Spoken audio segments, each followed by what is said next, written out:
பண பரிமாற்ற முறைகேடு வழக்கில் இருந்து விரைவில் மீண்டு வருவேன் என முன்னாள் அமைச்சர் செந்தில் பாலாஜி உறுதிபட தெரிவித்துள்ளார். நீண்ட இழுபறிக்கு பிறகு செந்தில் பாலாஜிக்கு உச்சநீதிமன்றம் நிபந்தனை அடிப்படையில் ஜாமீன் வழங்கியுள்ளது. இதையடுத்து செந்தில் பாலாஜியை வரவேற்க திமுக நிர்வாகிகள், தொண்டர்கள் சென்னையை அடுத்த புழல் சிறை வளாகத்தில் குழுமியிருந்தனர். ஜாமீன் நகலானது புழல் சிறை நிர்வாகத்திடம் கொடுக்கப்பட்டது. அதனை தீவிரமாக ஆய்வு செய்த புழல் சிறை நிர்வாகம் செந்தில் பாலாஜியை சிறையில் இருந்து வெளியே அனுப்புவதற்கான நிர்வாக நடவடிக்கையில் இறங்கியது. அனைத்து பணிகளும் நிறைவடைந்து செந்தில் பாலாஜி புழல் சிறையில் இருந்து சிரித்த முகத்துடன் வெளியே வந்தார். திமுக தொண்டர்கள் அவரை சூழ்ந்து கொண்டு உற்சாக கோஷங்களை எழுப்பி வரவேற்றனர். பின்னர் செய்தியாளர்களை சந்தித்த செந்தில் பாலாஜி பண பரிமாற்ற வழக்கில் உச்சநீதிமன்றம் ஜாமீன் வழங்கியுள்ளது.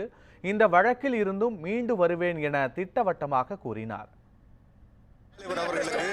தமிழ்நாடு முதலமைச்சர் அவர்களுக்கு என் வாழ்நாள் நன்றிகளை பணிவன்போடு சமர்ப்பித்துக் கொள்கிறேன்.